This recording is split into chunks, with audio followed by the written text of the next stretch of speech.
L-isem tal-Missier u tal-Iben u tal-Ispirtu Santu. Amen. Il-paċi ma'kom. Nirringrazzjakom ħafna tal-preżenza tagħkom, grazzi ħafna lilek Eċċellenza Kap tal-Istat, President tar-Repubblika, lilkom membri tal-Ġudikatura, il-Prim Imħallef huwa maqbud fit-traffiku imma żgur qiegħed magħna fl-ispirtu, anke b'xi sospir iżjed mis-soltu. Kollegi, membri tal-Avukatura, ejjew niltaqgħu flimkien f'isem il-Mulej Ġesu li wedna li fejn 2 jew 3 jew iżjed jinġabru f'ismu hemm ikun f'nofsna. Nisimgħu il-kelma tal-Mulej, naqsmu l-Ewkaristija, waqt li narfu li aħna dgħajfa u li aħna midinbin, imma ma naqtgħux qalbna, nagħmlu kuraġġ u l-ideali li għalihom aħna msejħin ngħixuhom bil-qawwa kollha ta' qalbna, ta' moħħna, tal-enerġiji tagħna. Nistqar l-Alla li jista' kollox u lilkom ħuti li jiena nibt ħafna bil-ħsieb, bil-kliem, bil-emin u bil-ħallej dmirijieti. Tiegħi bl-akbar tiegħi. Għalhekk nitlob lill-Imqazza Marija dejjem Verġni, l-Anġu l-Qaddisin kollha u lilkom ħuti biex itolbu għalija lill-Mulej Alla tagħna.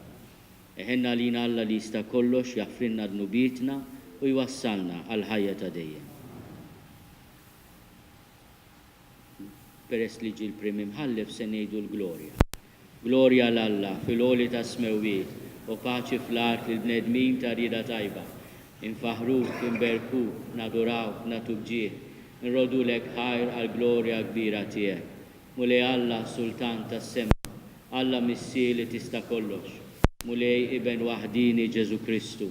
Mulej Alla ħaruf talla bin il-Missier. Int li tneħħi n-nubiet tad-dinja ħenna lina. Int li tneħħi n-nubiet tad-dinja il-qattal tagħna. Int li qiegħed fuq l-lemin tal-Missier ħenna lina. Għaliex int waħdek qaddis, int waħdek Mulej, int waħdek il-għoli Ġesu Kristu, mal-Ispirtu Santu fil-glorja tal-Missier Alla. Amen. Nitolbu.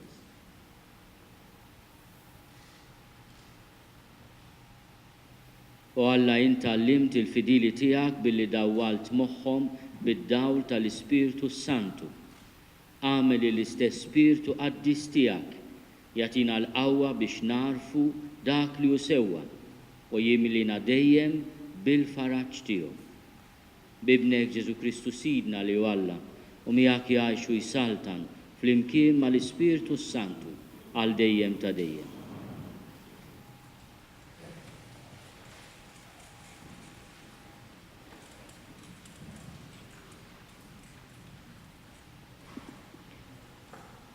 L-ewwel qari mill-ktieb tad-Deuteronomju.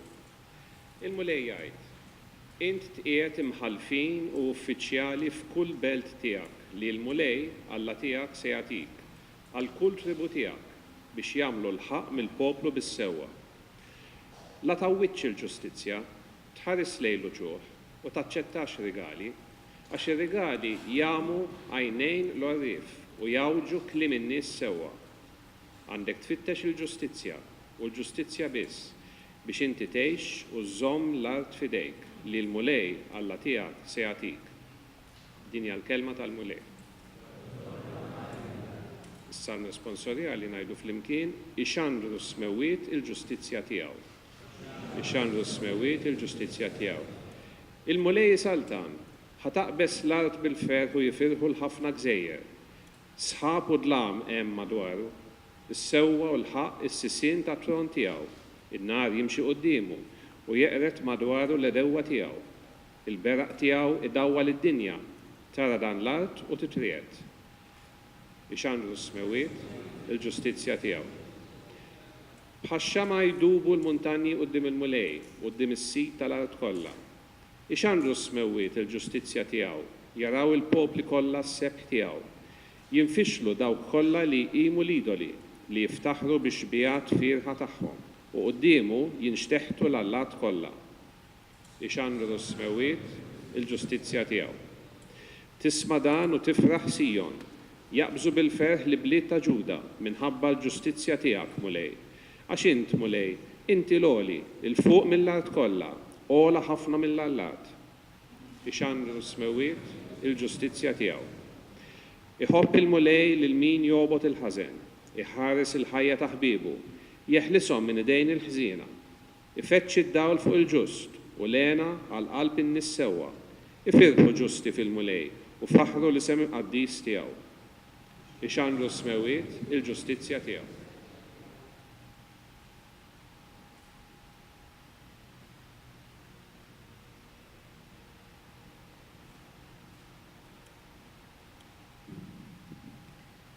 Tini Ari mill-ewwel ittra ta' San Petru Apostlu. Ħuti, fl-ħarnet ngħidilkom, kunu l-kol fema waħda, ħossu għal xuxin, inħabbu bħall-aħwa b'qalb ħanina u umli. La troddux deni b'deni jew tajjir b'tajjir, imma għal kontrarju wiġbu bil-barka tagħkom għax għal dak intom kontum sejħa biex tkunu werrieta tal-barka tal-Alla, għax kif hemm miktub. Min irid iħobb il-ħajtu u jara jiem ħinja, ħajħares il-sinu mill-ħażen u xufteħ mill-qerq. ħajaħrab il-ħażen u jagħmel it-tajjeb, ifittex is-sliem u jqis li jiksbu. Għax għajnejn il-Mulej huma fuq il-ġusti u widnejh miftuħa għat-talb tagħhom. Imma l-Mulej ħarstu fuq dawk li jagħmlu l-ħażen. Min jista' jagħmlilkom il-ħsara jekk tkunu ħerqana għat-tajjeb? Jekk stess tbatu minħabba sewwa, ħenjin intom, tibżgħux minnhom u titħawdux li l-Mulej Kristu għadsu f'qalbkom. Kunu dejjem lesti biex tagħtu tweġiba lil kull min jitlobkom il-għala tat-tama li għandkom. Imma wieġbu bil-ħewwa u bir-rispett. Żommu safja il-kuxjenza tagħkom biex meta jgħidu fuqkom dawk stess li jkabżru l-imġiba tajba tagħkom fi Kristu ikollhom għal xiex jistħu. Jekk din tkun ir-rida tal-Alla, aħjar tbati għax tkun għamilt it-tajjeb milli għax tkun għamilt il-ħażin. Għax Kristu ukoll mid-darba għal dejjem imħabba dnubiet, u li kien ġust miet għall-inġusti biex irressaqkom lejn Alla. Kien moti l-mewt fil-ġisem imma l-ħaj fl-ispirtu. Il-kelma tal-Mulej. Nqumu bil-wifqa.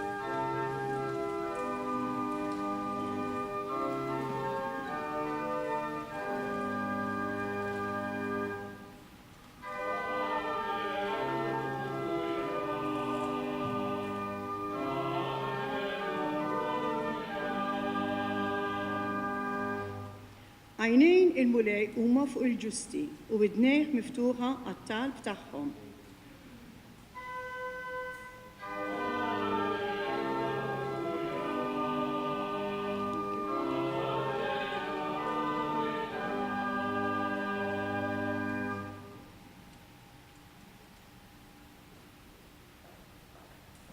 Il-Mulej magħkom. Qari mill-Evanġelju ta' San Luqa. F'dak iż-żmien iqum wieħed għarif tal-liġi u biex iġarrab lil Ġesu qallu: Mallem, x'nagħmel biex ikolli xortija l-ħajja ta' dejjem? Qallu Ġesu: fil-liġi x'hemm miktub, kif tafa? Dak wieġeb u qal: int għandek tħobb il-Mulej Alla tiegħek b'qalbek kollha, b'ruħek kollha, bil-qawwa tiegħek kollha u b'moħħok kollu, u lil għajrek bħalek innifsek. Sewwa weġibt, qallu Ġesu: għamel hekk u tgħix. Iżda dak biex joħroġ ta' raġel qallu: u l-proxmu tiegħi minnu? U Ġesu reġa' qabad jgħidlu: wieħed raġel kien nieżel Ġeriko minn Ġerusalemm u waqaf nofs il-ħallerin. Neżżawh, biċċruh bis-swad u telqu u ħallewh nofsu mejjed. Inserta kien nieżel qasis minn dik it-triq u raħ għadda minn mal-ġemp u baqa' sejjer. Hekk ukoll wieħed Levita meta wasal hemm raħ għadda minn mal-ġemp u baqa' sejjer. Imma wieħed Samaritan fil-vjaġġ wasaħ dejnħ u tħassru x'inraħ. Risaq lejnħ, dewwilu l-ġrieħi tiegħu biż-żejt u l-imbit u rabatomlu. Imbagħad tellaw fuq il-bima tiegħu, waslu f'lukanda u ħaħsibu. L-għada ħareġ żewġ dinar. Tom lil tal-lukanda u qallu ħoħsibu jekk tonfoq xi ħaġa iżjed inrodilek jien meta nerġa' ngħaddi. Minn dawn it-tlieta min jidhirlek li ġieb ruħu ta' proxmu ma' dak li waqa' f'nofs il-ħallelin. Minħenna lih u jiġbu dak. Mur, għallu Ġesu, u għamel hekk intu koll. Il-kelma tal-mulej lilek Kristus.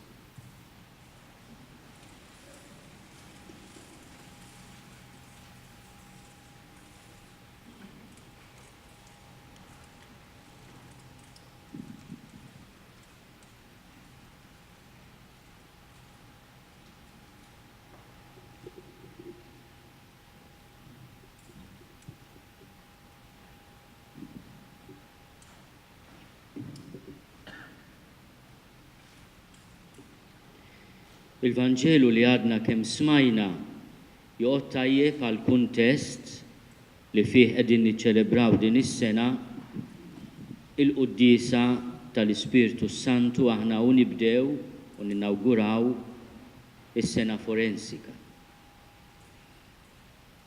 Il-mulej jidħol fi dialogu ma' wieħed għaref tal-liġi jew inkella verżjonijiet iżjed antiki duttur tal-liġi.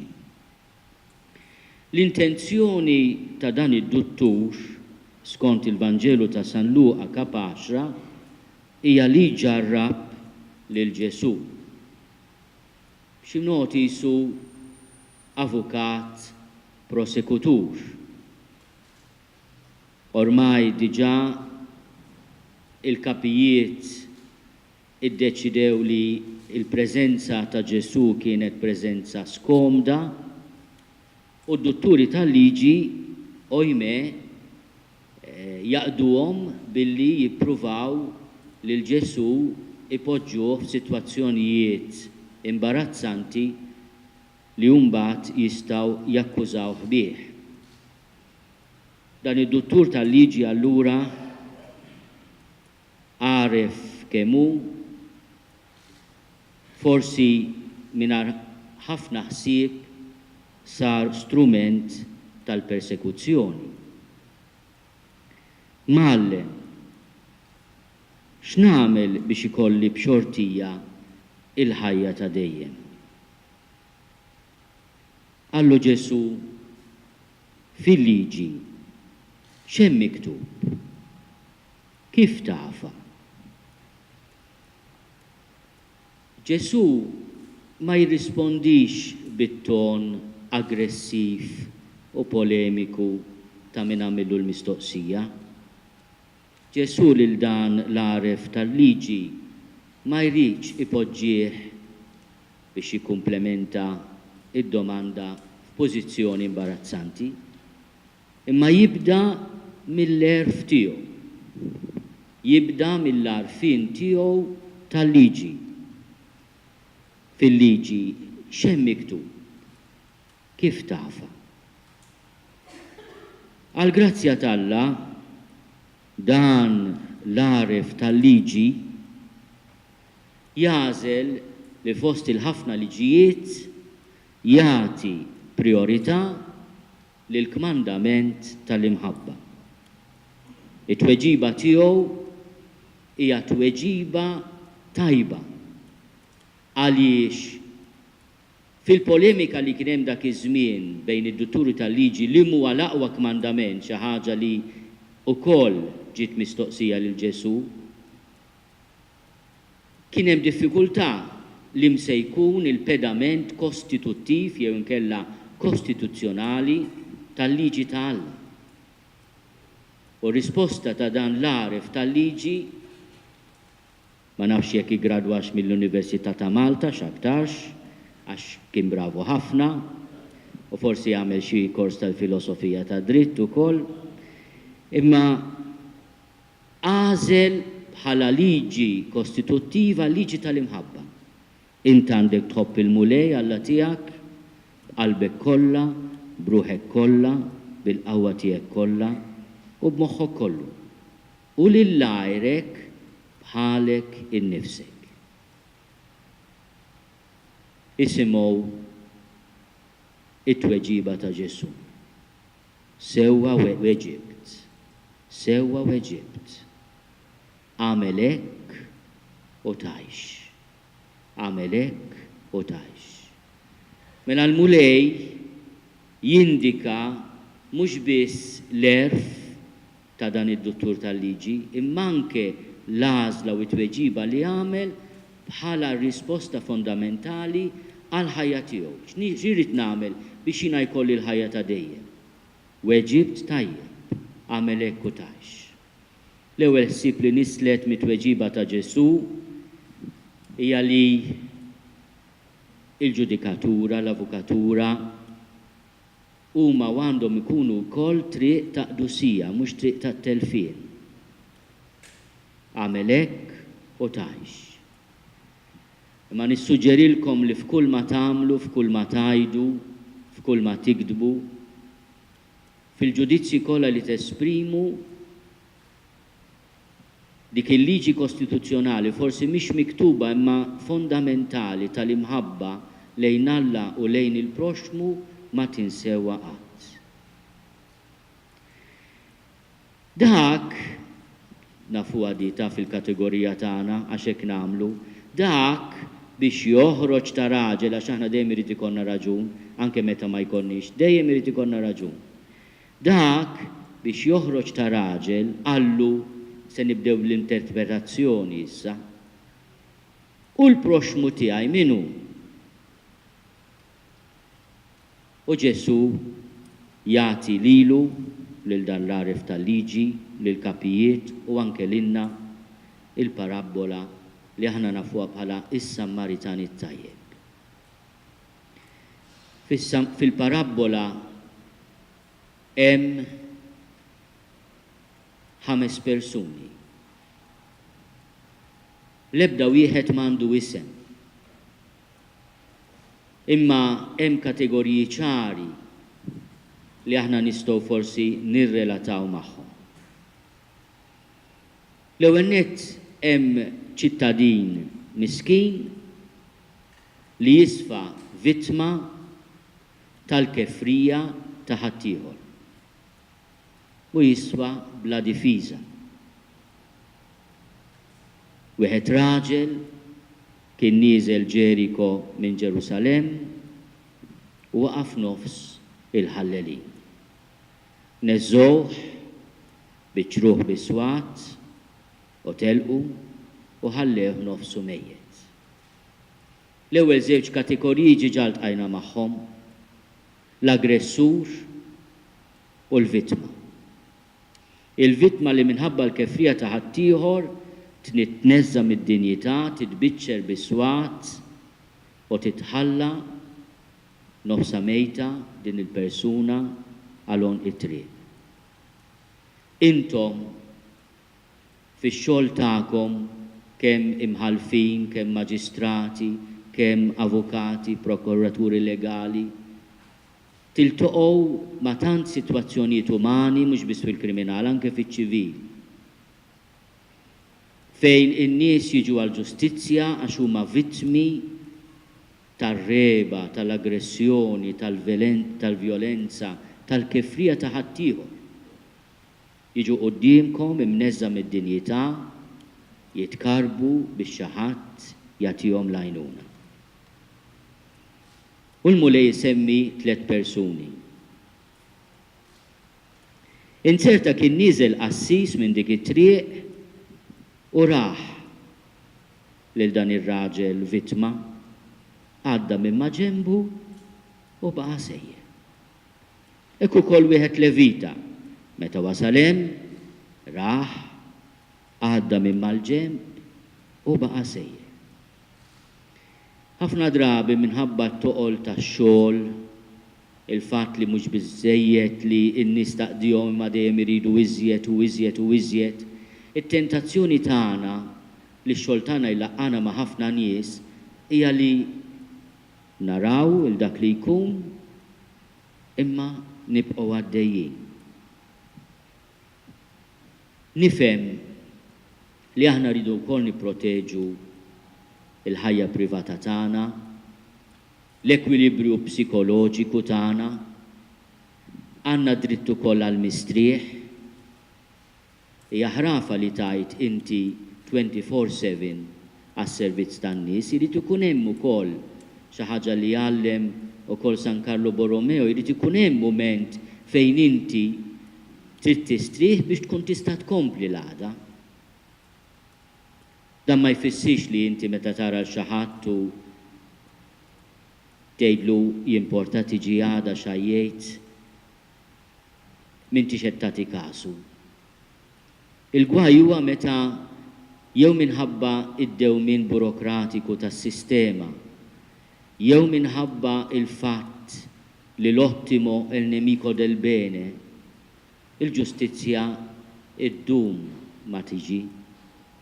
U f'dak il-moment min ifittex il-ġustizzja għandna mhux biss ikun frustrat u deluż, imma jħoss li aħna rajnieh, imma bqajna għaddejjin.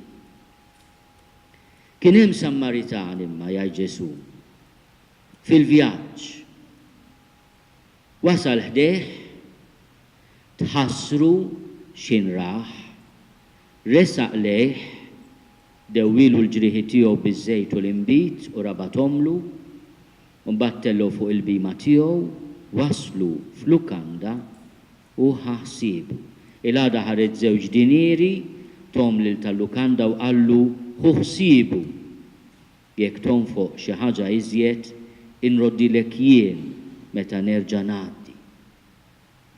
Hawnhekk hawn iż-żewġ kategoriji l-oħrajn. Is-Sammaritan li jekk aħna niżnu l-verbi kollha li juża Ġesu huwa espressjoni sublimi tal-ħniena li hija kompassjoni ta' min qed iħares u verament jara.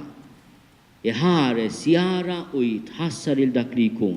Ta' min mhux biss jara u jitħassar, imma jagħti soluzzjoni, risposta immedjata f'waqta li iddewwi il-ġrieħi bil-balzmu fil-kastana, operaturi tal-ġustizzja il-balzmu tal-verità. Il-balzmu tal-verità li hija wkoll għax hija ġusta espressjoni straordinarja u sublimi tal-ħniena. Fis-sena tal-ħniena mhux qed nistieden il-ġudikatura, l-maġistratura biex ikunu soft, jew nagħmlu discount hekk, dak il-konfessur jista' jagħmellek id-discount fuq il-penitenza meta tmur tqer, dak jista'. Inti tuża l-liġi biex il-ġustizzja ssir espressjoni tal-ħniena meta qed tagħti lil kull wieħed jew kull waħda dak li ħaqhom, imma qed taħdem ukoll għar-riabilitazzjoni tal-aggressur u anke tal-vittma. Kultant kritika li ssir lis-sistema tagħna hija li aħna għadna forsi qed niżviluppaw sensibilità għall-eżiġenzi li jkollhom il-vittmi. Jiena nħobb ninsisti li id-dannu għandu jirriżarċih, jagħmel tajjeb għalih min jagħmel ħsara. U s-soċjetà hija wkoll vittma tal-aggressuri. Imma hemm bżonn ukoll naħdbu għar-riabilitazzjoni ta' min ikun żbalja. Jew ta' min minħabba storja traumatika f'ħajtu għandu operat jew nkella mġiba antisoċjali li kultant is-sentenzi tagħna ma nafx kemm jgħinuh joħroġ minna din il-ħaġa, imma forsi jagħmlu iżjed kiefer fl-atteġġjament tiegħu lejn l-oħrajn. Id-domanda ta' dan l-avukat bravu kienet u l-proxmu tiegħi minu? U Ġesu jerġa' jagħmillu mistoqsija oħra. Min dawn it-tlieta? Int, avukat tal-liġi. Min jidhirlek li ġab ruħu ta' proxmu? Ma dawk li waqa' f'nofs il-ħallelin. Min ħenna lieh u jiġbu dak. Mur għallu Ġesu u għamel hekk int ukoll. Int u teżerċita il-professjoni tiegħek ta' tuttur tal-liġi kun bniedem ta' ħniena. Kulħadd għandu dritt jgħix, imma aħna nafu nrażnu lilna nfusna fil-parċelli li nitolbu lill-klijenti tagħna, nafu nużaw ħniena meta nagħtu l-kont jistħoqilna. Imma hemm rażan, hemm sistema li fih nafu nagħmlu autokontroll meta il-bniedem jitlob il-ġustizzja u jaqta' qalbu għax l-ispejjeż huma eżorbitanti. Dik ukoll hija ħniena li aħna nkunu sobri aħna u nagħtu l-parċella l-onorarium tagħna biex jitħallas. Kemm mill-ċittadin u kemm anke mill-istat. Kif tafu fl-ewwel qari mill-ktieb tad-Deuteronomju, il-mulej jitkellem dwar l-imħalfin li jridu jiġġudikaw il-poplu tiegħu la tawwiċ il-ġustizzja. Tħares lejn l-uċuħ, taċċettax regali, fittex il-ġustizzja u l-ġustizzja biss u inti tgħix għamel hekk u jkollok il-ħajja.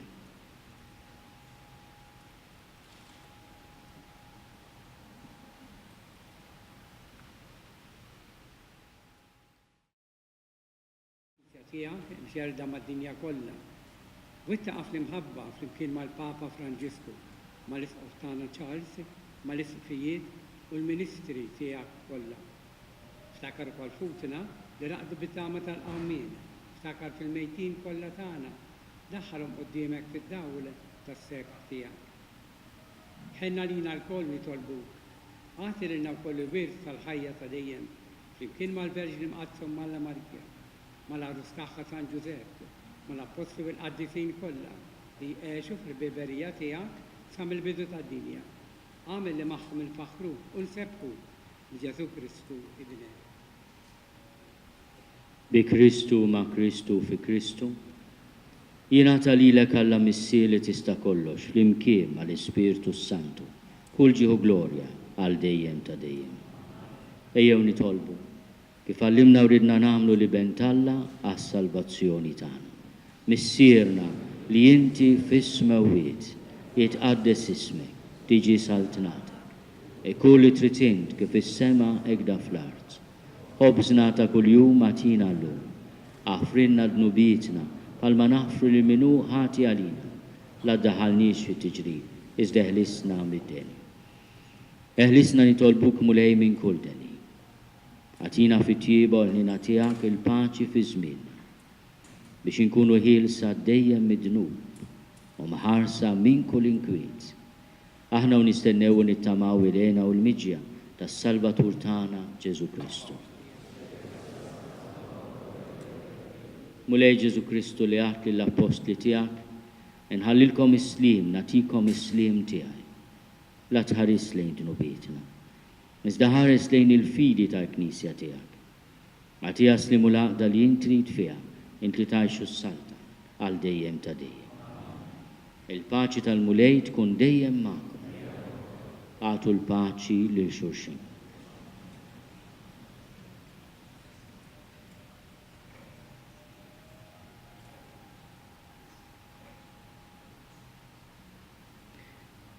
Ħaruf talla li tneħħid nubiet tad-dinja ħenna lina. Ħaruf talla li tneħħid nubiet tad-dinja ħenna lina. Ħaruf talla li tneħħid nubiet tad-dinja għatina.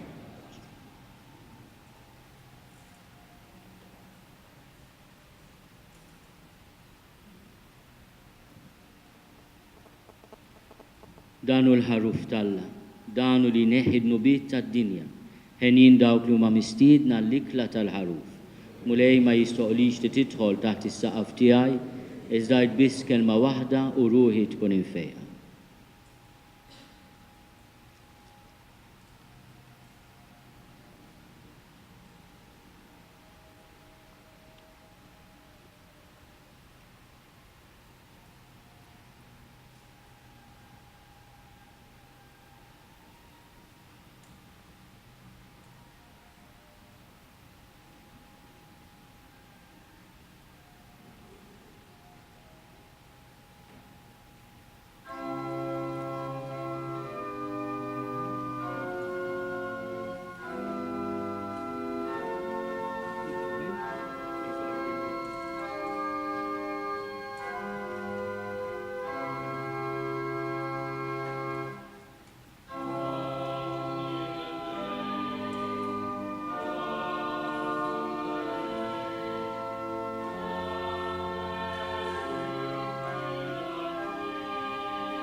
nitolbu.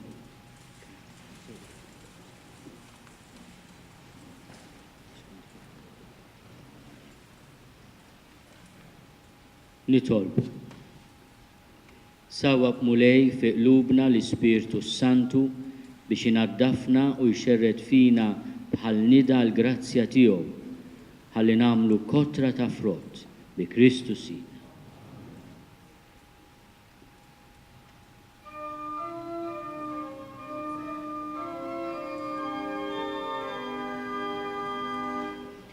Veni Creator Spiritus,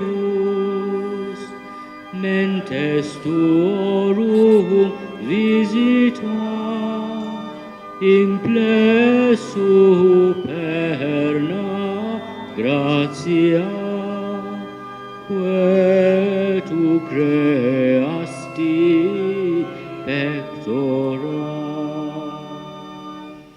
Qui diceris paraclis Spiritus, altissimi donum Dei, fons vivus ignis caritas, et spiritualis unctio.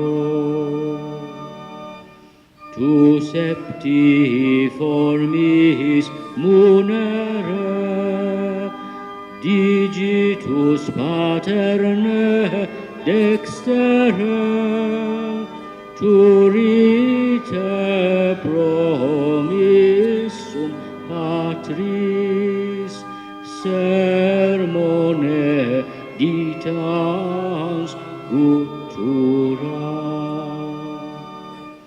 Accende lumen sensibus, infunda amore cordibus, infirma nostri corporis, virtute firmans perpeti. Ostem repellas longius,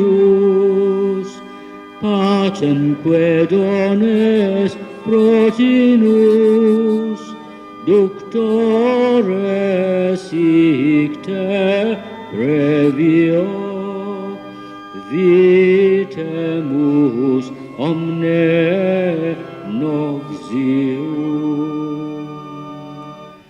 Per te sciamus da patrem, noscamus atque filium, te utriusque spiritum, credamus omni tempore. Deo Patris et gloria, et Filio qui amor tuis, surrexit ac paraclito, in seculorum secula.